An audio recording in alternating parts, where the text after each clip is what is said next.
Ladies and gentlemen, welcome to the Hard Count Football Podcast live. My name is Jacob Charnow, leading the next generation of football fans live on the Hard Count Football YouTube channel, and of course, right here on 1252 Sports Chicago. It's Wild Card Weekend, guys. Last night we had two games. We had the Bengals play the Raiders, and we had the Bills play the Patriots. We'll talk about those games. Those were exciting to watch. And then we have a ton more games today. We got three today, and then one on Monday night that we're going to talk about. So we have a lot. We have a lot to talk about. We're going to talk some offseason stuff now as well. Head coaching searches, some possible trade candidates during this offseason. So yeah, let's talk some of yesterday's games. Then of course we'll get Harry the Greek in here to talk about some of yesterday's games and the lines for today's games, and then of course everything that has to do with the offseason. So with that being said, let's get right into it. So the Cincinnati Bengals, in the first playoff game of the playoffs, I suppose, they took down the Las Vegas Raiders 26-19 for their first playoff win in 31 years. And I saw something that was like texting was invented, or it might have been 32 years. Texting was invented the year after the Bengals won the playoff game. So yesterday was the first time anybody has sent a text about the Bengals winning a playoff game, which is kind of hilarious. But whatever. Derek Carr, 29 for 54. So not a great game from him. He also looked just relatively inaccurate. 310 yards, a touchdown, and a pick that ended their game at in the fourth quarter with a couple seconds left on fourth down. Listen, the Raiders had a chance to win this one, right? We watched the game. The Bengals played really well, right? The offense lit it up. They ran the ball efficiently. They did everything you wanted to see from this Bengals team. I thought it would be a closer game than it was. 7 points. The line was at 6 at game time. Listen, the Raiders made some decisions. Derek Carr made some throws. Guys honestly just weren't getting open. There was a call at the end, Hunter Renfrow in the end zone. It looked like it might have been pass interference, but then he slipped and whatever. He was wide open, though. It was the poor Raiders, man. Good for the Raiders for even making it to the offseason. Everything that happened with, their head coaching change, Henry Ruggs not being on the team anymore. But props to Derek Carr for powering through. Props to Rich Bisaccia for a great season with the Raiders. If I'm the Raiders, I'm retaining him next year. I think he really did a lot of good things for this team. I love their offensive coordinator. I love Greg Olson. I think he's a really great offensive mind. I think he did really well with what I think is kind of a lack of talent on this Raiders offense in terms of their receiver group and their offensive line. But the Bengals move on. Congratulations to the Bengals. Joe Burrow, 24 for 34, 244 yards, 2 touchdowns, and no picks. Jamar Chase, of course, lit it up. My offensive rookie of the year, even should be in the conversation for offensive player of the year. 9 receptions, 116 yards, and then CJ Uzomah, their tight end, 6 catches, 64 yards, and a touchdown. So the Bengals move on in the AFC. And then the other team that moves on in the AFC, so the Buffalo Bills steamrolled the New England Patriots 47-17. Listen, I picked the Patriots to cover this game. I think it was at 4 when the game started. Obviously, the Bills covered that. I thought the Patriots were going to cover. I think a lot of people did. I wasn't expecting. I mean, listen, Josh Allen, 4 incompletions, 21 for 25, 308 yards, 5 touchdowns, no interceptions. The Bills had a perfect offensive game. Touchdown every time they went down the field. No turnovers, no interceptions, no punts, no field goals. They had a perfect game. They scored every single time they went down the field. Devin Singletary, 16 carries, 81 yards, 2 touchdowns. Dawson Knox, 5 catches, 89 yards, 2 touchdowns. Man, the Bills, what they've done with Josh Allen's development is exactly that's the model you want for all young quarterbacks, right? Look at the Jets this year. They need to go out and get a few more weapons for Zach Wilson to develop. Look at Joe Burrow. Listen, the Bills, they trade for Stephon Diggs. Josh Allen comes into the next year. He's an all-pro. Joe Burrow. They draft Jamar Chase. Jamar Chase, Offensive Rookie of the Year. Joe Burrow now takes a team that had 2 wins 2 years ago and is now in the AFC divisional round, looking like a team that can make a run. A team that could possibly make it to a Super Bowl. Now the Bills. Bills, if there's another team in the AFC that I'm saying, no, I don't want to play them right now, it's the Bills. They could also easily make it to a Super Bowl this year. We saw what they did to a Patriots defense that is top 5. I can only imagine what they're going to do to a team like the Chiefs, who don't have a defense. A team possibly like the Bengals, who really aren't that spectacular defensively. Listen, it's the way it's the way to develop a quarterback if you want him to be your franchise guy. Josh Allen deserves all the money he's getting. Congratulations to the Buffalo Bills and for steamrolling your division rival in the New England Patriots. So those were the games yesterday. Today on the slate, we have the Eagles at the Buccaneers, the Niners at the Cowboys, the Steelers at the Chiefs at night. And then tomorrow on Monday night, we have the Arizona Cardinals at the Los Angeles Rams. So to talk about all these games, I see we get our resident lineman himself, Harry the Greek, in here. Harry, come on in. Good morning. Oh, he's loading. There we go. What's going on, man? How are you? I don't have any nice little walk-up music. I mean, come on. You don't have Zorba the Greek. Can you hear me? Harry, you were lagging a little bit there. Oh, am I lagging or am Lagging I okay? a little bit. How about now? All right, now you're good. Now you're good. Good. All right, Harry. I don't know How you why. doing? I'm doing fantastic, man. Thank you so much for having me on. Man, I'll tell you what, it's going to be an exciting day today in football. But, as we always start out, when I come on a nice, beautiful Sunday morning, I always have to give you the weather update in Florida, guys, especially from up north. There you go. You wanted to. It's not nice outside. It's 62 degrees. It was raining. It's going to be super windy for this game against Philadelphia. It's pretty bad. How's the weather up there in New Jersey? And I'd love to see some comments how the weather is up in Chicago. The weather in New Jersey, Harry, right now it's actually pretty warm out. It's 9 degrees. It's 9 degrees. Sorry. It's gonna get up to I think about 30. Oh, and it's probably gonna snow tonight. So listen, it's nice up here. We don't have, there's no I can promise you that there's no playoff games going on in New Jersey today though. Hey, before you go breaking down all the games, don't forget, ladies and gentlemen, go ahead and share the show. Hit the like button. Go to the YouTube channel and make sure you go ahead and like and subscribe. If you have a question or comment, make sure you go ahead and post it. And Jacob definitely does not have the capabilities to take phone calls today, but that's okay. Jacob, it's going to be a great day in Tampa Bay down here. That's all I can say. It might be. Listen, we'll talk about those games. All right, let's get your thoughts on yesterday's games first, Harry. Sure. Bengals beat the Raiders. We know we watched the game. Do you think that this Bengals team is one that could possibly make it to a Super Bowl this year based on what you're seeing? Look, I didn't really get a chance to watch the game as closely as I wanted to yesterday for work-related reasons. And I alluded that earlier when I was talking to you on the phone. But from what I've seen, I'm not a believer in them yet. I still think they're a year, maybe 2 years away because of the fact that their offensive line is kind of porous and their defense is just mediocre, maybe at best. They can definitely put some points up on the board, but from what I've heard and all the postings, that it looks like that the Vegas Raiders left quite a few points on the board yesterday. I don't know if that's to be true. I am 0-1 right now on my picks that I've given out. All right, listen, we can redeem it today. Absolutely. I was 0 for 2. I thought the Raiders were going to cover that game, man. I really, really did, and they should have. I just some questionable throws, some inaccurate throws, some questionable decisions on 3rd and 4th down, and led to a 7-point loss for the Raiders.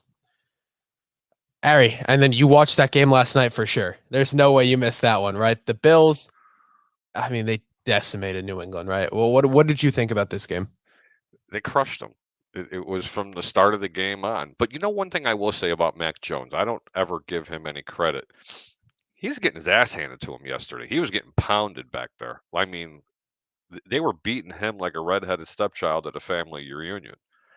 And he kept standing up in that pocket and he kept taking hit after hit after hit. I mean, it looked as if Buffalo was more physical in this game and they just wanted it more. That looked like the Buffalo team that I thought was going to be prior to the year starting. That didn't look like that throughout the regular season. So, you know what? It's a new season in the playoffs. But as far as going back to the Bengals, truly, I am not that big of a believer yet. Okay, fair enough. The Bills, I don't know. They're a powerhouse right now. I mean, they're rolling. They rolled through the Patriots. There was no way that Buffalo was going to let New England go into Buffalo and beat them in a playoff game. It wasn't going to happen with a rookie quarterback. The fans there wouldn't let that happen. If New England started to take the lead, the fans would have run out onto the field, picked up Mac Jones, and threw him out of the stadium. Would have brought him all the way from Orchard Park, probably up here to North Jersey, which is, I mean, 6 or 7 hours away. I am excited. I mean, the Bengals, Bills. Let's say all the favorites win today, right? Let's say in the AFC at least, Bengals, Bills, Chiefs, and then that's it. Yeah, that's it. Let's say right, Bengals, Bills, Chiefs, and then the Titans, obviously, who have the first round bye. Those 4 teams, they're going to be competing hard. We're going to see some really, really, really good games, I think, right? Yeah, I think you're going to see some some pretty games, and there's going to be some pretty compelling scores. You're going to see some surprises today. I don't think you're going to see surprise tomorrow, though. Hey, do you want me to go ahead and throw some of the comments that you have coming up there? Yeah, sure. Let's do it. Ladies and gentlemen, I'm kind of producing Jacob's show. He is the star, and I kind of have to kind of lead him into these kind of things. And of course, who do you think your first comment of the day is from? Is it Troy You Polamalu? got it, your buddy. Let's go Eagles. Listen, I'm not. We can root for the Eagles here now. We're allowed. We can. You guys can root for whoever you want. Bills look dangerous on defense and on the rushing side of the game. Yeah, they did. They did. That's something, and that's the Bills. That's a surprise. Yeah, the Bills rushing game has been something that has been lackluster this whole season.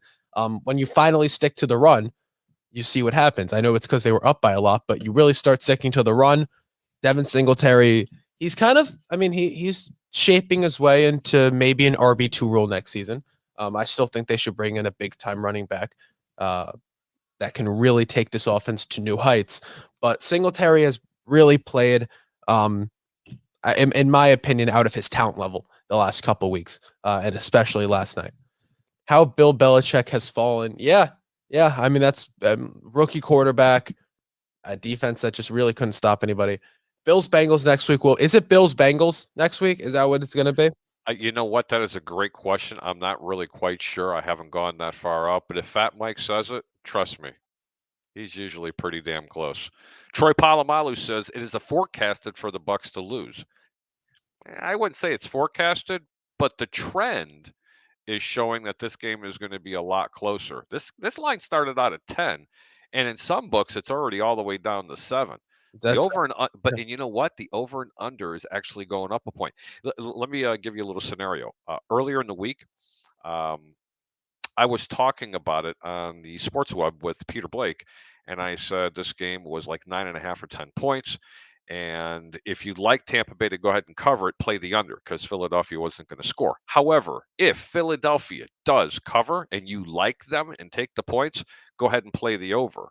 And the reason why I'm bringing that up is the line is now dropped to about 7.5, and the over and under went up a complete point because people are starting to like Philadelphia. They believe they're going to go ahead and score some points, and we can get into that in just a second.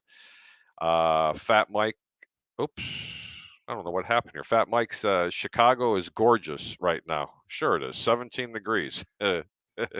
Only if you're a fat guy. I'm looking at this Eagles game, Harry, and that's a good segue to start talking about it because it's at 7.5 right now is what I have it at. Over unders at 46. I think you said it's pretty windy right now in Tampa. Oh, it's going to be sustained. You see, we had a front come in. This is what happens when you guys get a front. You get plowed with snow. Mhm. Right before it starts to get our cold front here in Florida, especially on the West Coast, a band will come across, which is a low, and it comes across the Gulf of Mexico. And as it's pushing through, it's pushing up against that nice tropical air, and it creates big thunderstorms. So we don't have snowstorms like you guys up north do. We get these huge, huge, huge thunderstorms with these tornadoes. I'm almost on like Ray Kennedy right now. I'm sorry. But, as it's coming across, and as it does come across, it'll drop 20 degrees. Right. And that's exactly what happened. We're about 60 So degrees right now. Anyway, our high today was 7 o'clock in the morning. It's going to be 25-mile-an-hour winds, sustained gusting up to 40 miles an hour with intermittent showers, but it's probably not going to rain. It's going to be very windy, east to west, and that's a big problem because it swirls in that stadium. so what I'm looking at is the X factor in this game is the run game. And when you Oh, yeah. look at Tampa, who has at times refused to run the ball, hmm without Leonard Fournette again, without I think Ronald Jones this week too. Now, Yeah, Rojo is out. So is Leonard Fournette. By the way, Leonard could have been activated, and Tampa's looking past this team. That's another thing I want to tell you. Keyshawn Vaughn will be the lead back in Tampa. So will Le'Veon Bell. So will Le'Veon Bell. So you got a boxer and a second-year running back who really hasn't gotten much of a workload in a playoff game for Tom Brady to rely on. And the Eagles have Miles Sanders active. They have a rushing quarterback, hmm and Tampa's got a weak secondary. And I everything is telling me, and I know that Tampa has Tom Brady, right? I know, but besides Mike Evans, who's going to be going up against Darius Slay in a tough matchup, who's who do they have? Who do they have at receiver? They have Tyler Johnson, right? That kid Grayson is out. Scotty Miller, who's always a Scotty deep Miller. threat. You have to hold your collective breath every time he's on the field, especially if he's running a vertical. Look, look, I'd love to sit here and tell the world that the Philadelphia Eagles are going to beat this team. It's going to be a lot closer than what people think. I've already predicted that Philadelphia would be winning this game at halftime, but I want to jump into the analytics and give reasons why I feel that way. Okay. I didn't say that they were going to win the game. Can they? Yes. Anybody on any given Sunday, Jacob, as you know, they can win. Look what the Jets did this year. But Right. anyway, uh, it's there are some leading factors to it. So these are the questions I have for you. Mhm. How does Philly's defense rank this year? How does Philly's defensive line look this year against the rush as well as the pass? Not great. They've been the Phillies defense has been not fantastic. They've been below average, I'd say. Not in the bottom five, but they've been below average in terms of overall defense, which is a problem, right? When you're playing against a offense that could, with Tom Brady, that could really explode at any moment. Um, and of course they have Gronk playing today, so it's going to be tough for the Eagles. I think you're right. I think it's going to be a lot closer than people will expect, but I still do think the Buccaneers win this game today. Do you think that Philly's defense can still get after the quarterback, or are they going to have to apply pressure via the blitz, considering Tampa could be possibly very one-dimensional, uh, not having Ronald Jones and not having Leonard Fournette and having to rely on a boxer? And what did you say the other kid was with Keyshawn Vaughn? Uh, A uh, third-string running back. Okay, yeah, yes. third Okay, string, second year right. player. But look, it's going to be tough to throw the ball in those conditions, and they are going to double Mike Evans. Philadelphia, I could tell you one thing on defense, absolutely stinks at covering tight ends. Yes, But if Philly's smart and they want to stay competitive in this game, if they send the blitz, what's that going to hold? What's that? You hit Brady once or twice, what's it going to force Tampa to do? Keep the tight ends in the game. right. Okay. Now you're really making them one dimensional. That's why this line continues to travel down. But do you know what the real reason is? Jacob, I got some really good info for you. Go ahead. The Tampa Bay Buccaneers defense is ranked third in the National Football League against the run. The Philadelphia Eagles have rushed for 2,800 yards this year. This is not the same Eagles team that Tampa has faced in the past. As a matter of fact, they played them earlier in the year when they beat them. Let me tell you something. What a lot of people don't know is when we dig into these games, we dig really deep to try to come up with these great picks that we try to give you. to the best of our ability. And I'm not a person that believes in stats because stats are very skewed. And I always said that the Tampa Bay Buccaneers have such a high ranked rushing defense because teams don't come in to play this team and plan on running the football because of Tom Brady and the boys. But that's changed. They've gotten rid of the cancer Antonio Brown. Chris Godwin is down with a torn ACL. You're down to one really good wide receiver in Mike Evans. I'm not allowed to say the other name because I can't stand him. Okay. But where the problem is this, the Tampa Bay Buccaneers rank 30th against the rush outside the tackles. That's the problem. Tampa Bay ranks 30th against the rush outside the tackles. And Jacob, correct me if I'm wrong. No, you're right. Is You're that right. not where they're? You know what? We have a surprise guest for you, and he would love to welcome you on here. Jacob, with your permission, I'd like to bring in the one, the only, the church going, beer drinking, Fat Mike. Church going's a little far from the truth, but welcome everybody. Great show this morning, guys. Great show. I'm really proud of you both. You guys are kicking ass. Thanks, man. I appreciate it. How are you today? Good. Hey, I'm really happy to have you here at 1252. Harry, you know this. We've been talking back and forth. Jake, I wanted to introduce you to 1252 and everything like that. We're really happy to have you here, and I can't wait to look forward to working with you some more. Appreciate it, man. Yeah, me too. I'm really, really excited to be here. I appreciate the opportunity. Right. So continue on. I'm just going to hang back in the background and watch everything else. You guys do your show. I just wanted to step in and say good morning. And good morning. Good morning. This is my favorite weekend, I think. I mean, it's up there with the beginning of March Madness. It's up there with the Masters. It's up there with all that stuff. I really love Super Wild Card Weekend. I cannot wait to continue to sit on my fat ass all day and watch football the rest of the day. It's going to be fantastic. Yes, sir, man. Well, enjoy Mike, it. Thanks for chiming in, brother. Yes, man. Peace. It's always great to have him around, especially when he comes in. Yeah, but seriously, they're ranked 30th in the National Football League, Jacob, against the run when they're outside the tackles. Now, people are making case because there was no Levante David, yada, yada, yada. No, this is a season long. This isn't a 4-week average. This is a season long. This is a continued problem, and I'm going to tell you what it is. Tampa is a very aggressive defense. They play a lot of zone, but they like to cover the inner part of the field. Let me give you, for instance, you remember when the Tampa Bay Buccaneers just a couple of weeks ago invaded the New York Jets, and the Jets could have and should have beaten them. And then there was a busted play when the quarterback for the Jets turned around and ran on a 4th and 2 up the middle when it was supposed to be a run play, and I believe you actually told me about that. That's where this team is so good. Had they ran that play you were talking they were going to run, they more than likely would have picked up a first down in that game, and the game would have been over. But it didn't work out that way. But that's where Tampa is vulnerable today. And if they get any kind of pressure on Brady, that's going to take Gronk out of the game, and now you're leaving one wide receiver out there. What's your thoughts? I think so too. And you look at the Eagles, right? A guy like Miles Sanders, who time and time again is taking a run that it should be a 2-yard, whatever, right up the middle, bounced it, taking it 60 yards for a touchdown up the field. He's done it 2 or 3 times this season, which could absolutely happen today. And a team, like you said, with Tampa that's so weak outside of the tackles this could be a problem today. I could see a big Miles Sanders touchdown. A guy like Jalen Hurts who could easily, take a snap and he just designed runs outside all day, just and chip off clock. It's going to be about ball possession. You don't put the ball in Tampa's hands. You want the Eagles to have the ball as much as possible. You want your offense to run the ball, chip off away at the clock, and then maybe even if it's a field goal at the end of the drive. If you have a 7-minute drive that ends in a field goal, you're fine with that if you're the Eagles, because you just take away time for Tampa to score.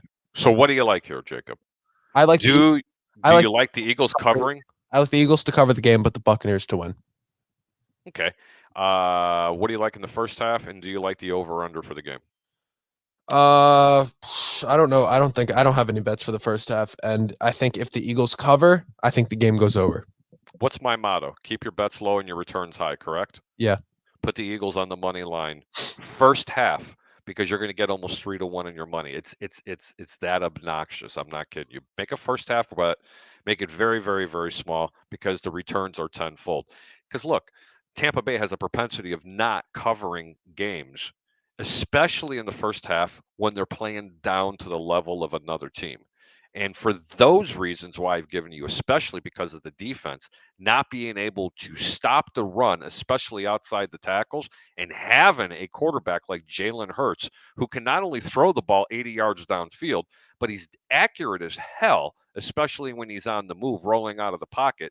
And Tampa's had a hard time controlling mobile quarterbacks. Trust me when I say this.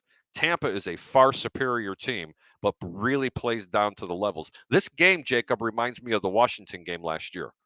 A lot of the Washington game last year. I mean, so much it's really scary. Yeah, we saw them struggle with Taylor Heineke, who could run the ball too. Yep. Whether it's Hump all Day 9391 says, does Philly have a chance in this game? I think we answered it for you. Hump Day, Pitt have a chance today? Jacob, it's on you. We'll talk about that we have one more game and then we'll talk about that one. Sure. 49ers and Cowboys game will be the best game today. That's the game we're going to talk about right now. So the 49, Harry said he likes his Philly cheesesteak with mustard, mayo, ketchup, and pineapple. I don't think you said that, Harry.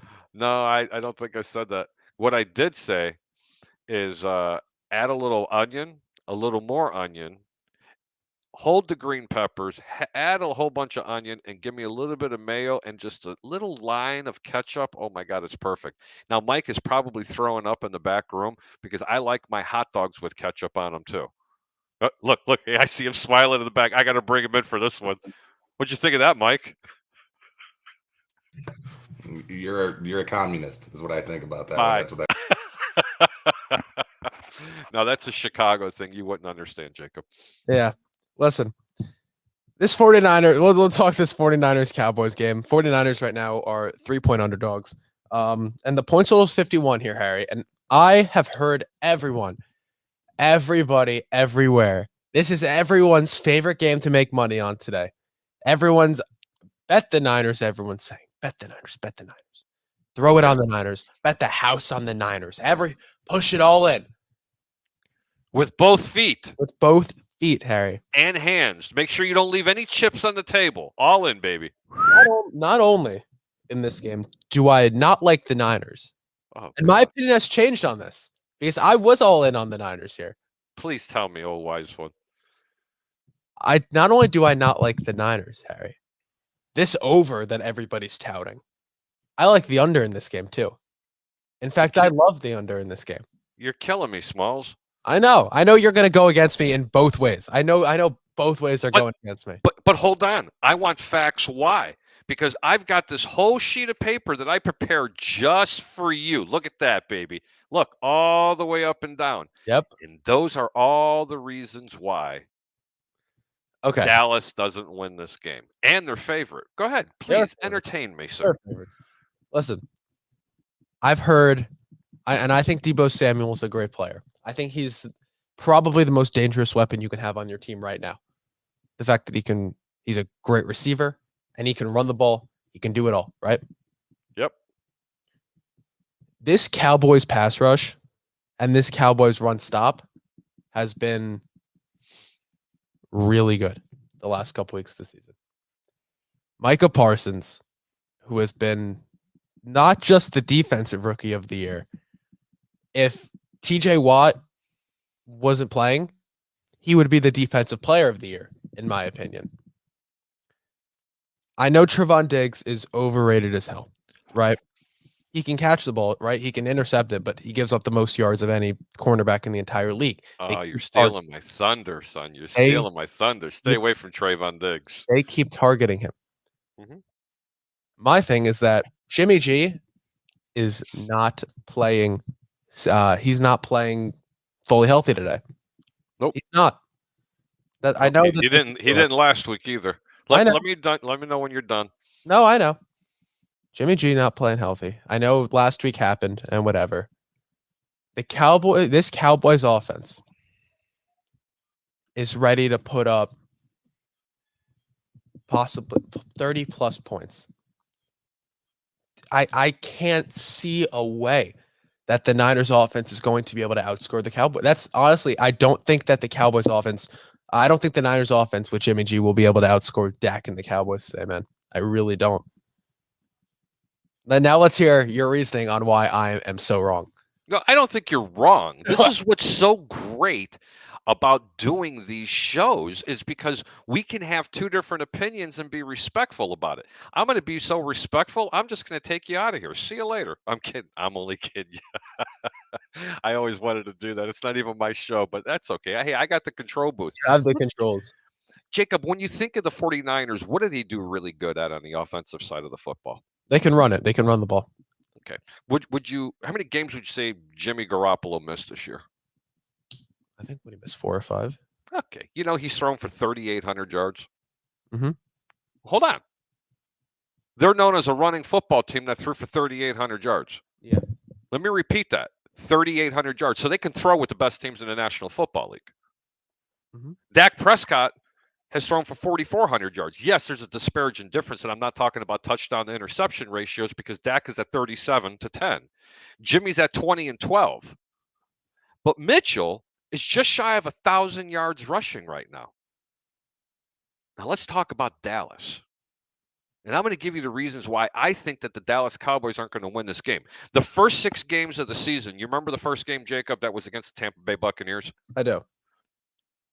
Tampa turned the ball over 4 times and still won that football game. Dallas was very unlucky, to lose that game. But the first 6 games, it was Tampa Bay. They lost by 2. The Chargers, they won by 3. Philly, week 3, they came in and they blew them out by 20. Then they beat the Panthers, who was still, they were playing decent football. They won by 8.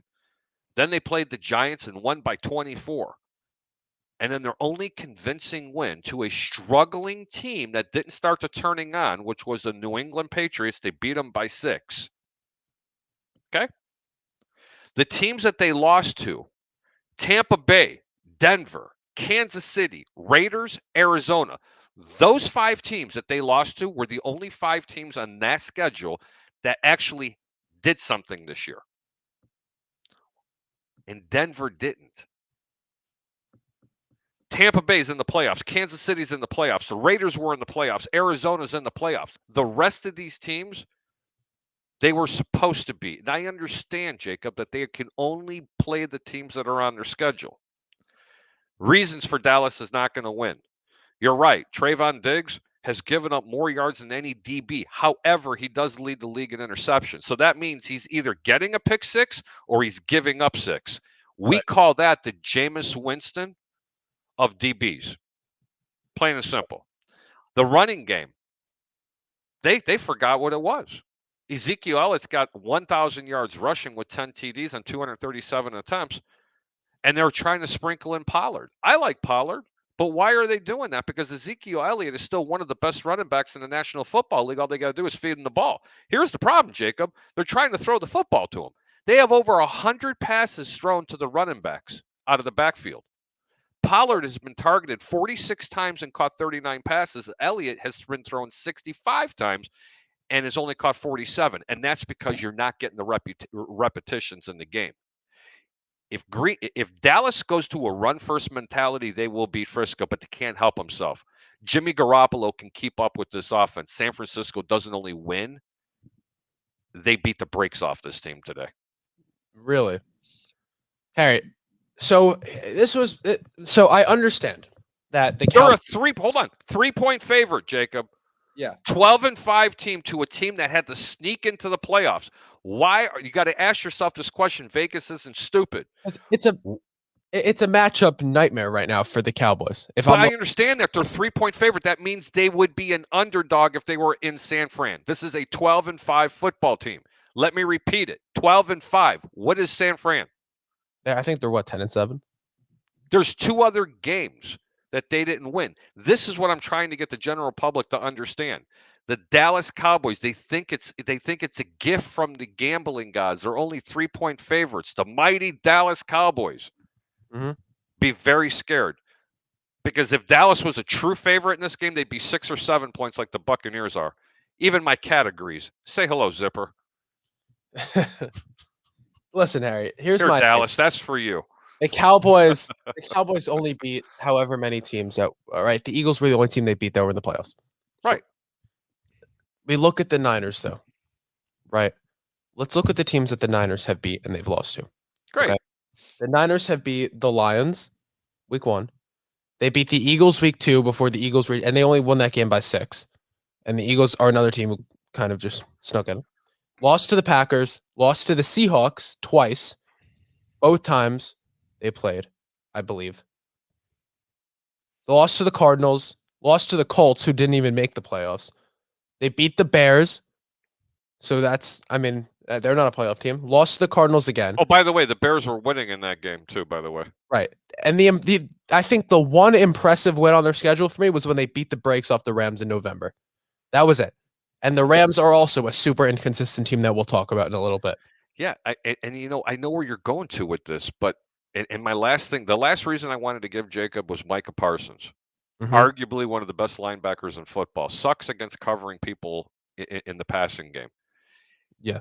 Hold on, baby, because all I'm going to tell you is Kyle Shanahan's going to completely nullify Micah Parsons in this game because they will get a guard on him. Number one. Number two, he's going to have to cover Kittle coming out of the backfield because they have nobody else. If you put a safety or a corner on him, it'll be a very long day. So Micah Parsons going to have to help in the middle. Who else do you have? They're going to try to cover almost a 1,500-yard receiver in Deebo Samuel, either running the ball or catching the ball out of the backfield.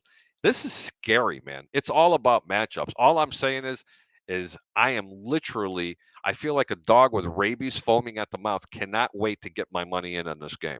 Mm-hmm. Yeah. I really like the Cowboys. I can't see.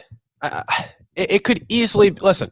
Right, this game could easily be one that the Niners, that Deebo Samuel puts up over 150 yards total from scrimmage and a touchdown or two, and they run the ball into oblivion. Jimmy G throws the ball 10 times.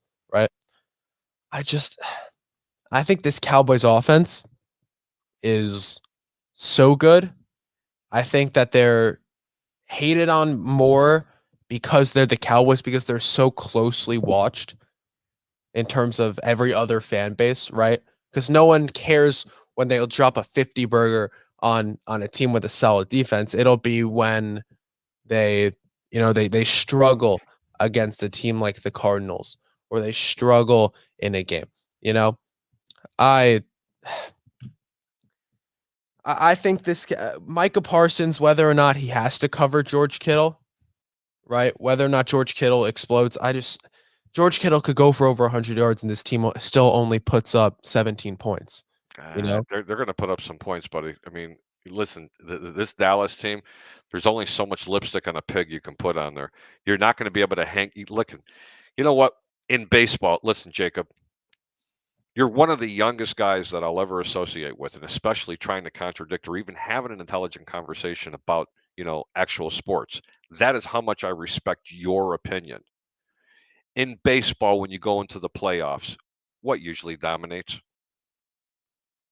Pitching. Pitching, yeah. You want to see, and in baseball, it's the only sport where defense controls the ball. Okay, it's the same thing in football. Rarely does a high-powered offense succeed in the playoffs. It's usually the defense that can nullify it. And let me tell you something. San Fran's getting healthy by the minute, especially on defense. That's another reason why I like them. Look, I could be dead wrong, and the gambling gods are out there are bestowing upon everybody a gift at -3. But do you really think that they want to give up millions of dollars by that? That's why I like them. Yeah, fair enough. Listen, this game could go either way. And then I like the under a little bit, just like a tiny bit, but no, I understand why. Yeah, not enough to put any money on that. All right. That's a high. Wait a minute, man. That's 51 points. You have a point there. And you know what? I agree with your under. I really do. Yeah. Listen, all right. Pittsburgh Steelers plus 12.5 at the Kansas City Chiefs. This game, I mean, the Steelers are the worst team in the playoffs, in my opinion, by far. And they know it. Big Ben, it was a joke. I don't know how people took it seriously, but he says, we're the four. Everyone knows we're the worst team in the playoffs. We expect to we're going to get blown out. Like, might as well go out there and have fun. I know it was a joke, but this game, it's still the playoffs. The Steelers are still a playoff team. They've seen Kansas City. Was he far off? No, he wasn't wrong, but he thought it was a joke and he thought it was funny, but he was right. This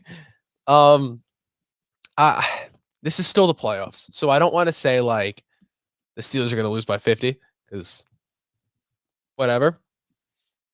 This Chiefs offense, they've been up and down, up and down. It's is Tyreek Hill going to have over 100 yards and 2 touchdowns, or is he going to have 3 catches for 40 yards and only get targeted 5 or 6 times? Right?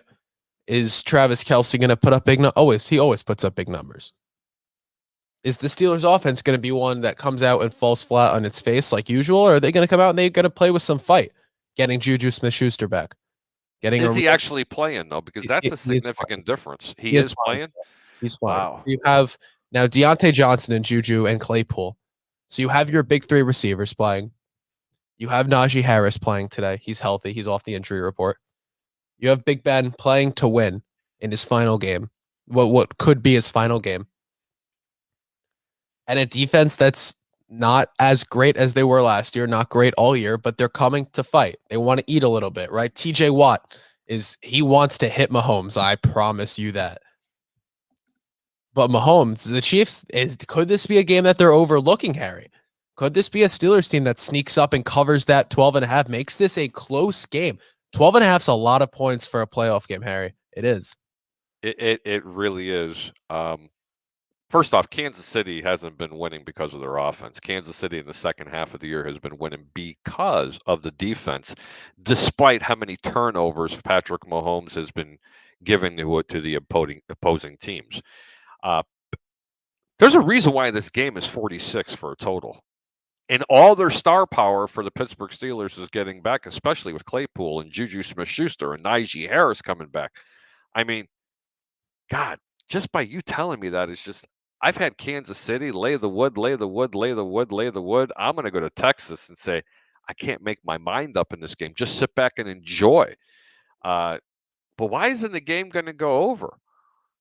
I'll tell you what, if Pittsburgh covers this game. Yeah, that game's going over. If it covers actually, it's the other way around. I say it goes under because the defense is going to go ahead and slow down the Pittsburgh Steelers, in my opinion. You see, I think that there's a real chance in this game, and it's a ridiculous thing to say.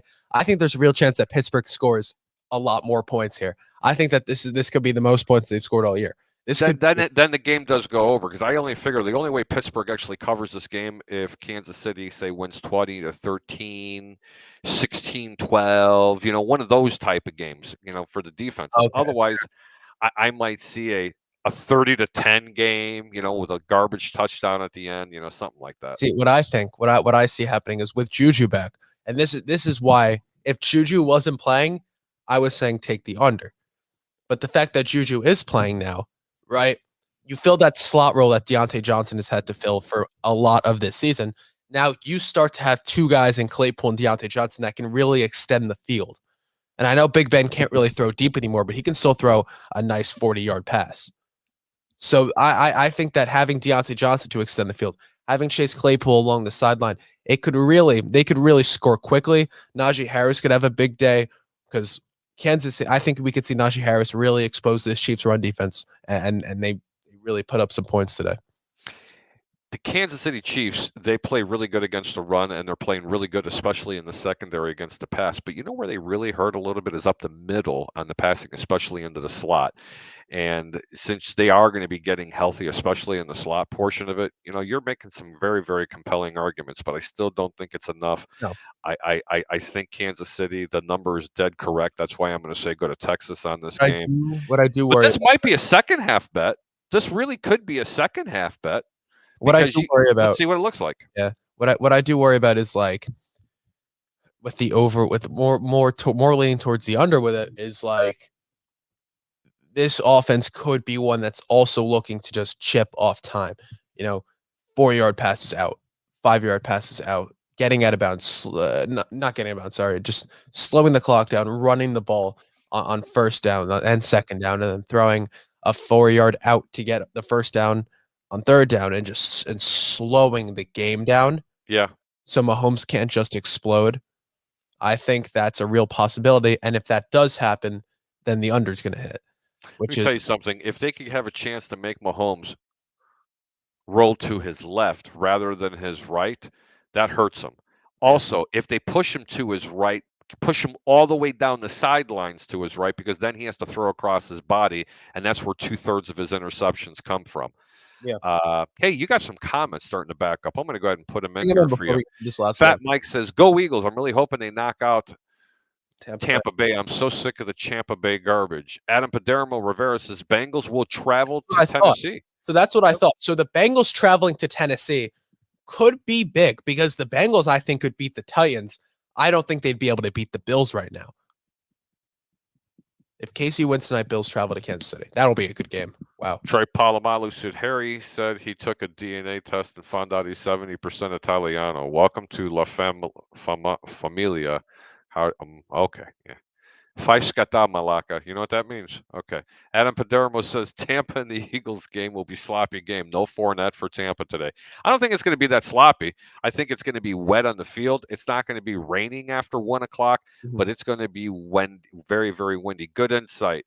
Hump Day 391. Jacob loves Le'Veon Bell. No, I don't.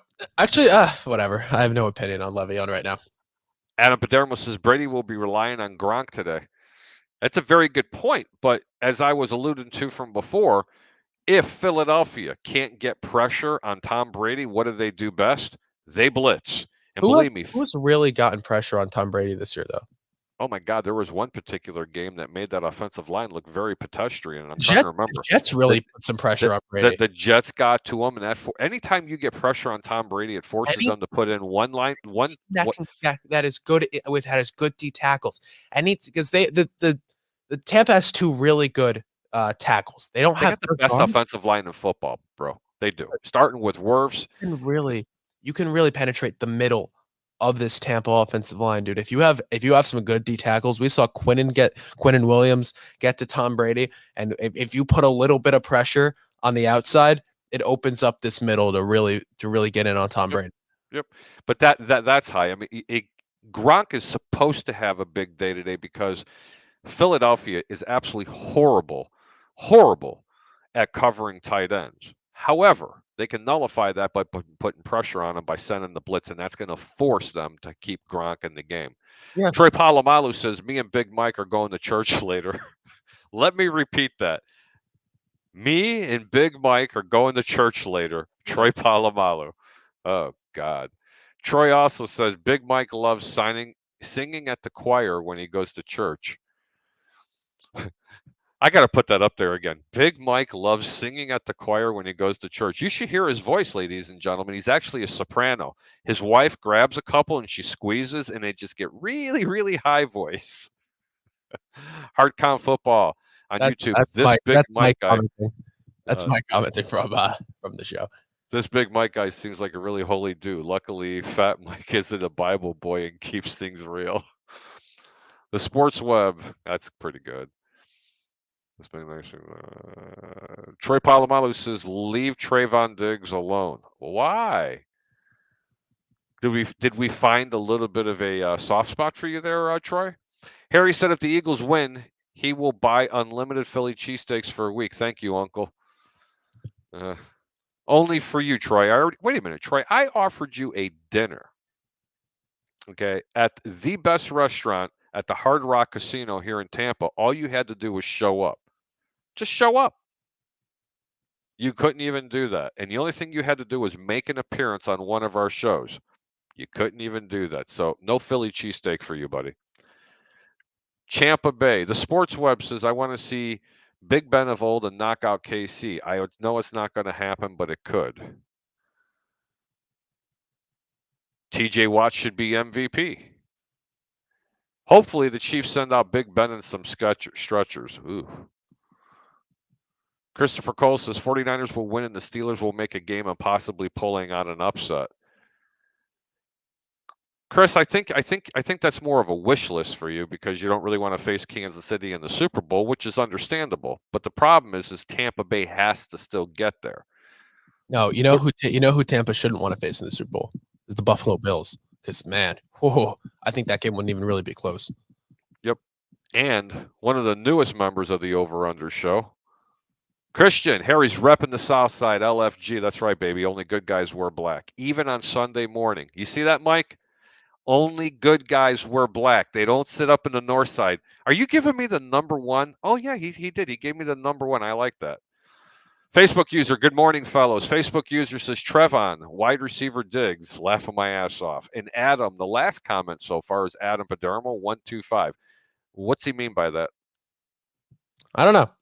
Me neither. I don't know. We got one more game to talk about, though. Sorry about that. I had to read them for you. It's fine. Arizona Cardinals plus 3.5 at the Los Angeles Rams. Points total is 49.5, Harry. Can the Cardinals really overcome so much inconsistency? The question is, can the Rams overcome that same inconsistencies? All of those same inconsistencies. Because the Cardinals have been atrocious at stopping the run. The Rams get Cam Akers back today, which is awesome to see him come back from that torn Achilles. It's these two teams have what was their season? Did they split or did the Cardinals sweep them? I don't remember. But it's going to be these teams are going to play tough. It's a divisional game. You know, they both want to beat the other, both knock the other out of the playoffs. You have two young coaches. You have Cliff Kingsbury versus Sean McVay, Stafford versus Kyler. It'll be cool. Harry, I feel like you have a strong opinion on this one. You think? You think? First off, the rest of the world thinks that Arizona has a chance because the game started out at -6 and it's always all the way down to 3.5. Don't be surprised it gets down to 3.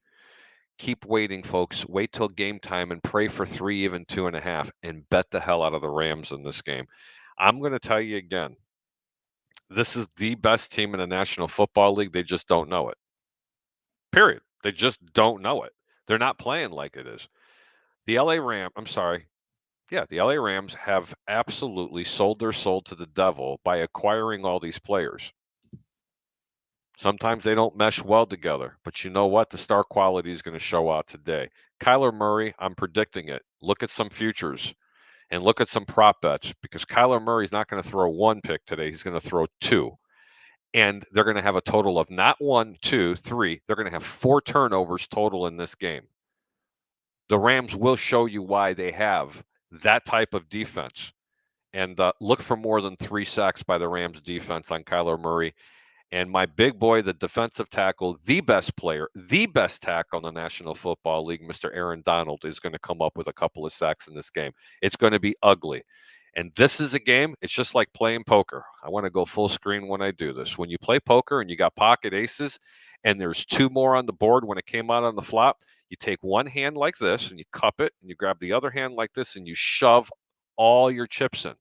Just in case you left some there, you take both feet and you shove them in as well. Take your watch off, take your mortgage, throw it all in the middle. This, my friend, is a game to bet. The Greeks pick of the week, Arizona -4. -3, sorry. 3.5. Arizona -3.5 or the Rams? No, sorry. The Rams -3, 3.5. Yeah, I agree. I like the Rams in this one too. Maybe not as much as you do, but I like the Rams in this one. What? Not as much as you. Wait a like. minute. Hang on. You like something? Can you say that out loud? I'm okay. Here's my thing. I do like the Rams. I agree with you. I know. Hang on. I got to bring Fat Mike in here. He's got. I don't believe he can. I don't think he believed that. Mike, did you hear that? I did not. What's going on? Jacob just agreed with me. Oh boy. Okay. On what? I think he said he's going all in with the Rams today. I'm saying I like the Rams. I just agree that I like the Rams. See, I'm on the other end of the spectrum. I like the Cardinals in this game. I really do. I don't know. Cardinals have had their number. They split the season series. Did they not 1-1? And the time that the Cardinals really beat them up in that one game. So I mean, it goes back and forth. I know the loss of DeAndre Hopkins goes a long way for this Cardinal offense, but Kyler Murray's been kind of finding his path going forward, going on and on over the last couple of weeks. It could be a very tight game. And with that being said, I really like the Cardinals in this game for some reason. Yeah. Wow. My thing is, like, both teams have been so inconsistent, right? The Cardinals have been up here at times and all the way down here at times. Same thing with the Rams. That's why it's hard to bet this game, since both teams are, it's kind of a juggle. Well, and I don't mean to cut you off, Jacob. Another thing, listen, if there's one thing that's been idealistic and like the ideology of this Rams team is that they have repeatedly fallen short when they're expected to do something great. Whether it doesn't matter what they do. They have Aaron Donald, they trade for Leonard Floyd, they go out and get OBJ and so many things, Jalen Ramsey and all these picks. And honestly, I would find it laughable today if I would find it laughable today if they lose this game, because it would be in typical Los Angeles Rams fashion of them losing and not doing what they're supposed to do when they're expected to do so. Mike, who's the best team in the NFC? The best team in the NFC right now is the Green Bay Packers. All right, see you later. Have a great day. Thanks for coming on, Mike. Have a great day. That was quick. All right, Harry. Right before we end this show, I want to go through a few things with you, because there's a lot of teams that aren't in the playoffs, like my New York Jets, like your Chicago Bears. So, you want me to kick you out too? You had to remind me of that. Listen, I want to talk a little bit about some of this head coaching stuff, maybe, and a few offseason topics, real quick. Yes, sir. Go for it. First of all, Brian Flores got fired from the Dolphins. I don't know what the Dolphins are doing. Brian Flores is a great coach. Took a team that had no quarterback. They took, however many receivers, whatever. They outplayed their talent level. They won 8-9 in a row, and then they fired their coach. And apparently, it's not because he's a bad coach. Apparently, it's because he doesn't play nicely with others. And then the Texans interviewed him, and I don't think he's going to fit in well in Houston with those people that are running the show over there. So I don't understand. But if you had a place where you think Brian Flores is going to get hired, where do you think it is? I would love to see him as a Chicago Bear head coach. Honestly, I would, because this is what this team needs. It needs a little bit of discipline. And talking about the Chicago Bears, I've never been really big on taking somebody who's kind of down, and then you're like that bully at the beach and you kind of kick sand at them. And I'm referring to Matt Nagy. Allen Robinson publicly came out and said that he hasn't talked to Matt Nagy for the 6 months of the 2020 season, leading into the 2021 season. That's horrible. And all these people are coming out into that. But if that's the case, then there's not that much discipline in the locker room. A coach like Brian Flores, you either break a team or you make a very disciplined team. And I kind of think it would be a disciplined team. I'd love to see him go to Chicago. How about you? Yeah, that'd be cool. I honestly think he's going to either be the Texans head coach or the Giants head coach. I think he's in New York. He's New Jersey, New York guy. I think the Giants could be where he goes, and then I heard they might make a move for Deshaun Watson once Brian Flores gets there, which would be, because we know he wanted him in Miami, so it wouldn't really surprise me to see the Giants make a move for Deshaun, and they could definitely use him, and they have the picks to do it. So other guys, not just Deshaun Watson, might get traded this year. We're hearing possibly Calvin Ridley might be looking for a fresh start from the Atlanta Falcons, and the Falcons might be looking for a fresh start as well. You had one spot for Calvin Ridley to end up. Where do you think the Falcons send him? You know what? They can send him to any team in the National Football League. My biggest thing about Calvin Ridley, honestly, he's not a WR1. I honestly think he's a wide receiver 2. Can he be a wide receiver 1? Yeah, he's very weak though as a wide receiver 1. I don't think he plays very well with double coverage over the top of him. And yes, if you put him on a team that already has another really, really good wide receiver, like say Chicago, say the Jets. The Jets. Who they got as receivers? Will you stop? Elijah Moore. Elijah Moore is Stop. Sit in the slot all day long. I'm talking about a true WR1. Elijah Moore was better out of from the outside than he was in the slot this year. Yeah, but my question is, do you honestly think that Calvin Ridley is the answer for the Jets? I think that he could be that Stephon Diggs that that Buffalo got in terms of Zach Wilson's development. Wow, that's a great point.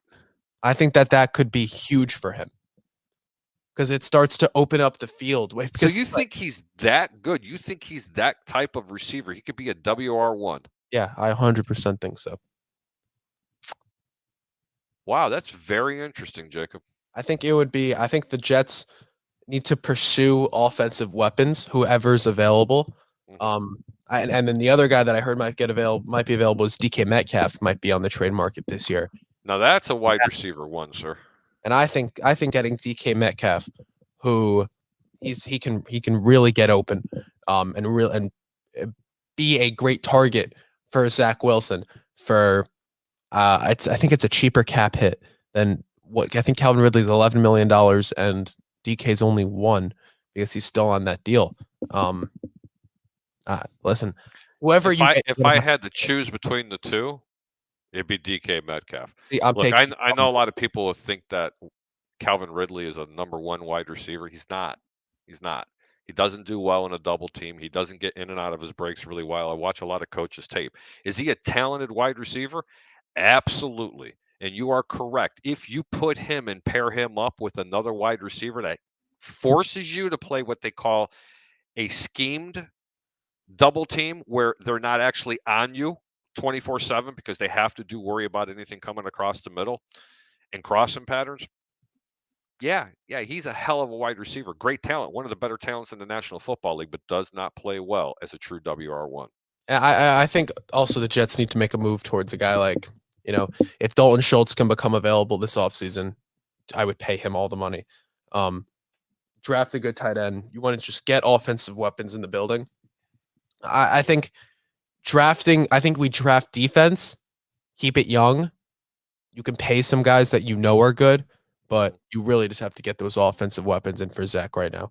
Because if this is truly a 3-year rebuild with Robert Saleh, you have this year, you bring in the offensive weapons for next year, and you rebuild the defense fully in year 3 by drafting guys in the next draft and then the draft after. So I seem to have gotten into the skin of a few people. We're going to go ahead and read some of these comments. Hate to say it, but I agree, Sally. Yes, I agree. Green Bay Packers are the best team. Christian says, yeah, I'm with Jacob. I'm thinking Florida's heading to New York Giants. Christian also says, but definitely wouldn't mind Flores in Chicago. Facebook user, he hasn't communicated with the Falcons in week. And here it starts. Wide receiver 2, LOL. Hey, this is what the show is about. I love when people tell us that we're wrong. Facebook user says in Chicago he'd be a WR1. That's true, but I'm saying he's not a true number 1. Let me explain that. I don't think you guys need another receiver in Chicago. I don't think that's the move. Darnell Mooney? Mooney's great. He's not a wide receiver 1 though. Yeah, and in my opinion. Keep Allen Robinson somehow, some way. I don't think Allen Robinson had enough time to really click and generate any kind of rapport with Justin Fields this year. And quite honestly, I don't think he really wants to be in Chicago. I mean, I don't know that to be for sure. I don't have anybody in the locker room telling him that. 100% he's a weapon. He's referring, if I'm not mistaken, to our boy out of Atlanta. DK is half. He's never surpassed Lockett. I'm glad you brought that up, sir. The reason why is because you have a predictable head coach, and he is stuck with Lockett. Every time it's third down, he gets the ball every single time. Tyler Lockett's one of the best players in the league for 6 games of the year. That's it. I love Tyler Lockett, but come on, man. If you have a real offensive minded team and you have DK on one side and Lockett on the other, I'd give them 50-50 locks. And I'd never know it passes. I mean, everybody starts to zone toward Lockett, and they're leaving DK man up for some reason. I have no idea why. It's because of the coaching. It's becoming very predictable. But that is a very good comment. You are correct. Lockett is ahead of him right now, and he really shouldn't be. And I get the good old-fashioned what? And he says, I need to watch 2020 again. Please don't make me do that, sir. I've watched enough I've watched enough tape last year. I picked so well last year, it wasn't even funny. And again, I am not a fantasy player. The man sitting next to me, that's the fantasy player. I handicap games. Darnell Mooney is a wide receiver 2 or 3. I agree with you. Mooney's good, though. Christian says Darnell Mooney is the only wide receiver under contract for the Bears currently. True, with DK and the coach. I just think, I think, man, I think Calvin Ridley's a wide receiver one. I have to like, he's so he took over. And by the way, that was Jason Morgan who when was making Julio those left. comments. That's pretty cool. Thank you, Jason, by the way, for tuning in today. That was awesome. When Julio left, or when he was hurt, Calvin Ridley really stepped up. You saw the loss of Calvin Ridley in the offense this year. You did. He would be a great weapon. I also don't think Matt Ryan is the right guy to be throwing him the football. Right? He's not getting it to him consistently. Right? He was more of a safety valve for Matt Ryan when I think he can truly bud and be a real weapon on another team with a quarterback with a bit of a stronger arm. You know? Matt Ryan doesn't have an offensive line in front of him either, Jacob. Right. Well, you put him on a team with a quarterback that can really have the time to throw that ball and get it to him and let his play develop. Kind of like Zach Wilson. Now, Chris, I didn't know you had this kind of personality. That's not very nice. No Antonio Brown to Chicago. I wouldn't. I think whatever. You need a wide receiver with the talent of Antonio Brown in Chicago, though. Let me tell you something. Antonio Brown is still one of the best wide receivers in the National Football League, especially with route running. He's a first ballot Hall of Famer. I would not take him on my team. What a cancer that guy is. No. All right, Harry, let's wrap this thing up. Why don't you go ahead and tell everyone where they can find you? Promote yourself. You can find me on Friday evenings right here on 1252 Sports on the Over-Under. And that show is 9 p.m. Eastern, 8 p.m. Chicago time. And my co-host is Peter Blake. Maybe one of these evenings, this young man next to me will be coming on. I doubt it, but that's okay. He's got other things that are better to do on a Friday night, and I don't blame him. Monday and Wednesday nights, you can find me on the Sports Web, talking with Mr. Peter Blake. He's the host of that show. And you have one more comment. Troy Polamalu says Trevor Lawrence and Zach Wilson will be competing in the toilet bowl for years to come. Well, we won that game this year, so. Anyway, Jacob, thank you so much for having me on. Okay, brother? Yes, sir, man. Have a good day. Take care. It's going to be a great day of football. Yes, sir. All right, guys. And with that, we're going to wrap today from the Hard Count Football Podcast Live. My name is Jacob Charnow. Thank you so much, everyone, for joining me today. Special thanks to Harry the Greek and Fat Mike for coming on to talk about these games. It's always a lot of fun. And it's, of course, a ton of fun to be here at 1252 Sports. Follow me on Twitter at Jacob Charnow, Instagram at Hard Count Football. Check out the Hard Count Football Podcast live every single Sunday morning right here at 9 a.m. Eastern, 8 a.m. Central on the Hard Count Football YouTube channel and on 1252 Sports Chicago, guys. Enjoy the games today. I'll see you all next Sunday.